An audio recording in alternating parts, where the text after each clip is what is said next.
Tigers. Today we're going to be finding the slope given 2 points. So today is going to be all about calculations.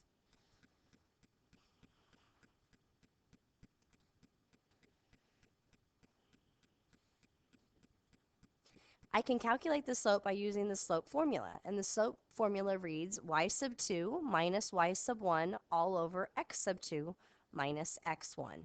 Remember that it's always a change in the y's over the change in the x's, otherwise known as rise over run.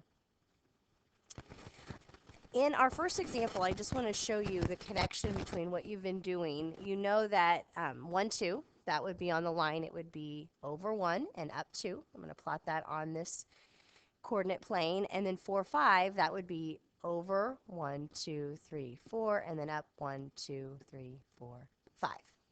So those are the 2 points on the line. So right now, what you guys have been doing is finding the slope given these 2 lines. I'm going to do a couple more points here just to make my line a little straighter. 1, 2, 3, 1, 2, 3. Okay, so we're just up 1 over 1. So we're talking here. I'm just putting more points on my line so my line is straighter. This is what you've been doing so far. And so now we're making the connection between the line that has already been given and then what you guys are going to be calculating. So we know that this line is on our coordinate plane. If I was finding the slope, then I would have just counted up 1 and over 1, and that would be a point on the line. Okay. Now, if those were actually 2 points on the line, so we go over 1 and up 2, that was our original point, and then 4, 5, that would be a second point on the line. You mean we can choose any 2 points on the line and actually do the calculations of that rather than always having a line to look at? The answer to that question is yes. So here's what we're going to do. We're going to label our points. We're going to label this. This is x sub 1, and this is y sub 1. This one would be x sub 2, and this would be y sub 2. And all that means is that there is one x coordinate and there's a second x coordinate. There's a first y coordinate and a second y coordinate. We could have third or fourth, and so it would just be x sub 3 or y sub 3, that kind of thing. And so we just label. We know that the formula reads y sub 2 minus y sub 1, and you're going to need to write the formula every time today, minus x sub 1. And then it's just a basic substitution. It's always going to be y sub 2 minus y sub 1 on the top. So we have 5 minus 2, and then x sub 2 minus x sub 1 on the bottom. So then it's going to be 4 minus 1, and we just simplify. We know that 5 minus 2 is 3, and 4 minus 1 is 3. Well, 3 over 3, that really is 1. And we found that out in our graph that, yes, we do go up 1 and over 1, and that process continues as we go through this line. But if I don't have a graph, there's a way to do that just by using calculations. So our final answer here is m is equal to 1. Step 1, we want to label our points. So I have x sub 1, y sub 1, x sub 2, y sub 2. And then I'm going to write the formula. M equals y sub 2 minus y1 all over x sub 2 minus x1. And then we just have to make sure that we're going the right direction. So if I'm starting with, and I want to recognize that this is a negative 2. So I've got a negative 2 minus 4. I'm going to write that on the top. Y sub 2 minus y1, so negative 2 minus 4. And because I started with my second set of coordinates, then I have to start with 4 on the bottom. So on the bottom, then I'm going to have 4 minus 3. I love my arrows. That helps me to know which direction I'm subtracting in. So negative 2 minus 4, that's going to be negative 6. 4 minus 3 is 1. So my final answer, m, is equal to negative 6.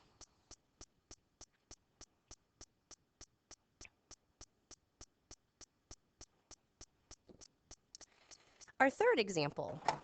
I know you guys are getting in the habit of this. What are we going to do first? What would you say? I hope you said label the points. x1, y1, x2, y2. Second thing we're going to do is, you guessed it, we're going to write the formula. M equals y sub 2 minus y sub 1 all over x sub 2 minus x sub 1. Remember, it's the changes in the y's on the top, the changes in the x's on the bottom. So y sub 2 minus y sub 1 looks like negative 2 minus negative 2. And if you're wondering why I'm using parentheses, I'm just separating out because it is a negative. I just want to make sure that I include that in my calculation. And then on the bottom, we have 3 minus 0. So negative 2, a negative negative, this just makes a positive. That's going to give me 0 over 3. Is it okay to have a 0 in the numerator? Sure it is. I could have 3 pieces of pizza and eat 0. That doesn't sound like very much fun, but that is possible. It is possible to have 0 out of 3. So that tells us that our slope is 0. And in this last example, I know you're telling me what to do. Label your points, Miss McDaniel. Okay, I will do that.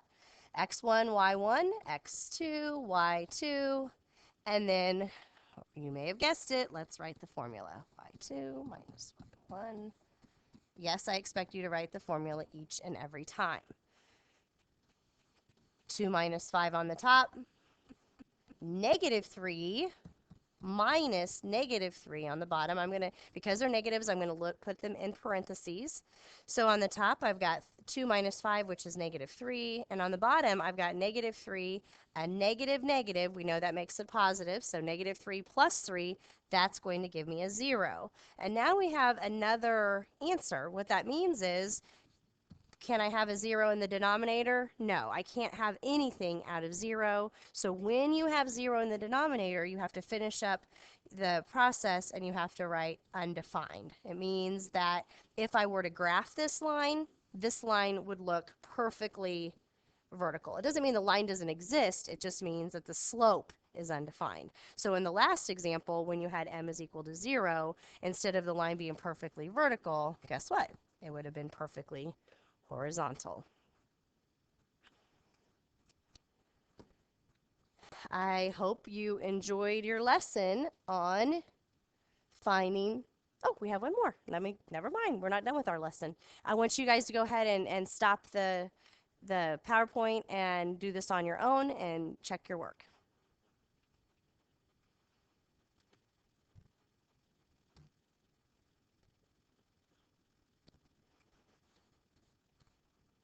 It's too much.